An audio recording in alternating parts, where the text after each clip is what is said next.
This video is presented by Western and Southern Financial Group, a game plan for your financial future. Every great team starts with a strong foundation, and your future should too. With life insurance built like a championship roster, Western and Southern helps protect what matters most so you can focus on winning today while planning for tomorrow. Whether you're just starting out your journey, building your dynasty, or ready to retire like a champion, Western and Southern has the right play for your life stage. Visit westernsouthern.com to get your free life insurance quote today. Western and Southern, built to win. Cardinals and the Bengals. This one's in Cincinnati. Cincinnati takes care of business 37-14. I was talking with the producers, guys behind the glass last week, and I was like, look, do I think that the Cincinnati Bengals, all in all, are a top 12 team in the NFL? No. But if I'm picking 12 teams that I wouldn't want to play the most right now, you better believe that Cincinnati's in that top 12. And so obviously they're not playing for the postseason, they're not making the postseason, but they're giving us a glimpse, as we have seen before, when this group is fully healthy, what they're able to do. And you can say, oh, they played the Cardinals. Yeah, well, they blew out the Cardinals. And the teams that they've been playing since Joe Burrow has gotten back, they've been able to handle pretty well here. 37-14 was that final score. Top 5 graded players that we had for the Cincinnati Bengals: offensive guard Dylan Fairchild with an 84.0, cornerback Dax Hill an 83.1, linebacker Demetrius Knight an 80.6, offensive tackle Amarius Mims a 79.3, and then wide receiver Jamar Chase with a 77.7. Joe Burrow in this game an 82.8 overall. On Arizona's side of things, their top graded player was wide receiver Michael Wilson with a 79.0.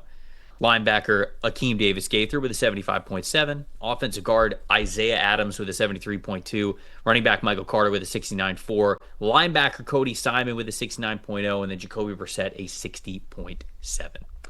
Stats told the story here, Dalton. What do you got? It really is. You mentioned it. You wouldn't want to play the Bengals right now. Obviously healthy with Jamar Chase and T. Higgins out there. It's so odd, these last 5 starts for Joe Burrow.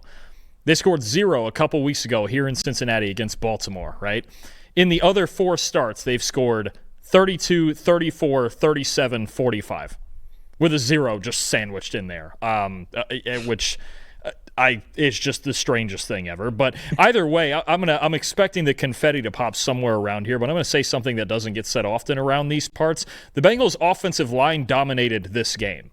Yeah, they did. I don't know the last time that's been said. I don't know if those words at this point have ever been uttered, certainly not since I've lived here, but 84.9 overall grade for this offensive line in this game. Dylan Fairchild, Amarius Mims really dominant individually. Season high there, only charged with 5 pressures and 1 sack. Joe Burrow with a 92.5 clean pocket passing grade. If you protect him, he's arguably the best quarterback in football. That's how that works. And then 75.8 run blocking grade is their second best of the season. All 5 starters on the offensive line with at least a 67 grade, 4 of them above a 75.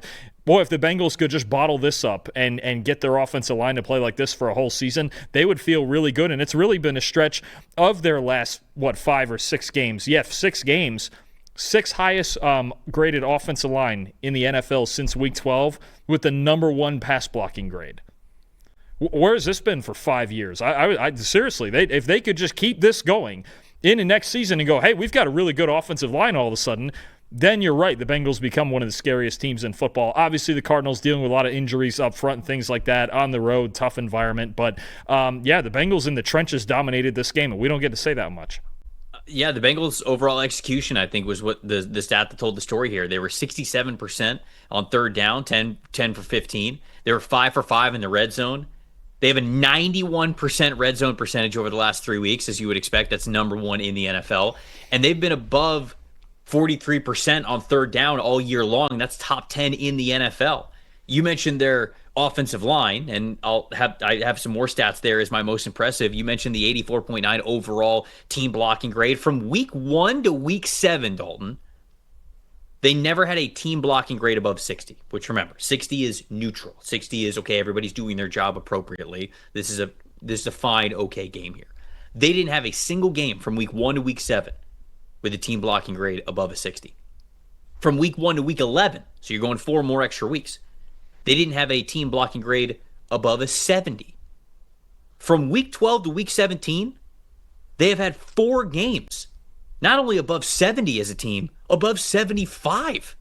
This team is figuring out how to play on that offensive line. And it's fun to see from Cincinnati. I just wish the year was different because I think the league's a lot more fun when this offense has a chance to play for some hardware. But unfortunately, injuries got the better of them this year, and you just hope that they're able to hit the ground running next year because I do still think that this is a very fun offense when everybody is fully healthy. On the other side of things, my most disappointing is Jonathan Gannon. Cardinals have lost 13 out of the last 14 games that they have played.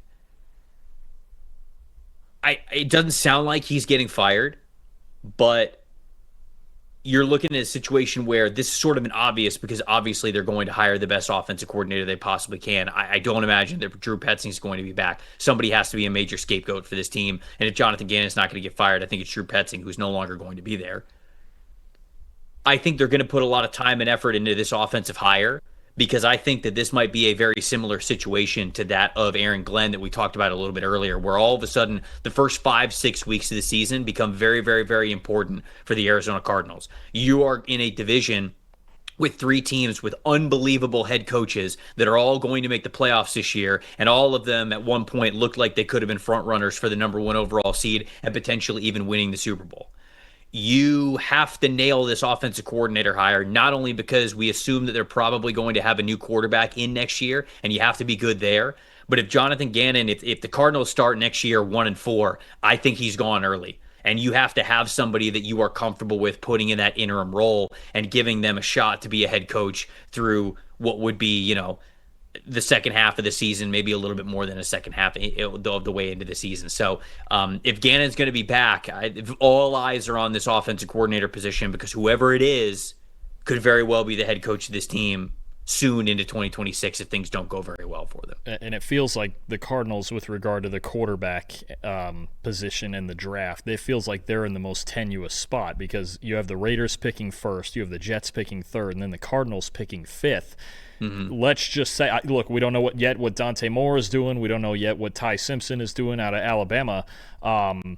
But can they afford to wait? This is really the team that I would look for to trade up, say maybe with the Giants at number 2 to go, hey, right, we got to get ahead of the Jets. We got to get somebody. Do they mortgage their future? Do they sign a veteran? Do they leave Jacoby Brissett in there? Is it Malik Willis? Who is it going to be at quarterback for this team?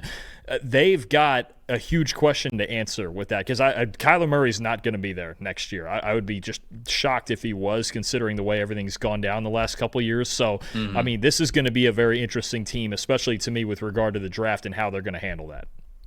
I agree.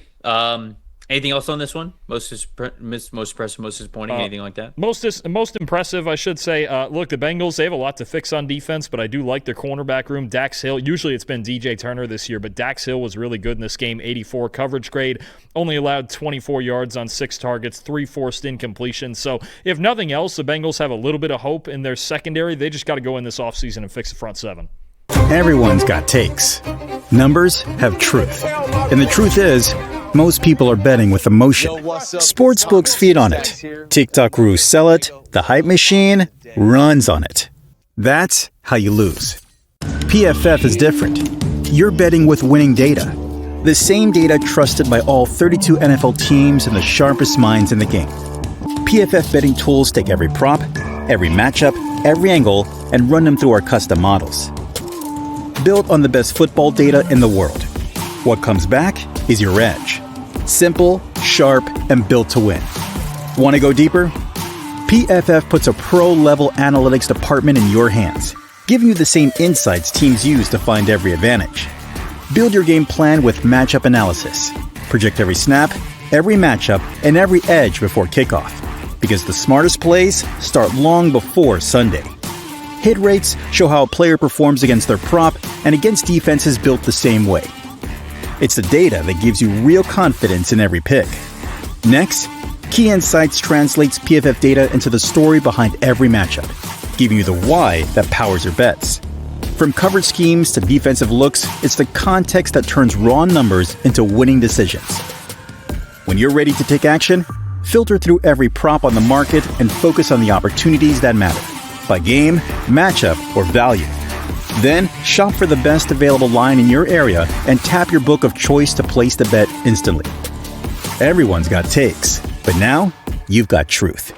Bet with data, win with PFF.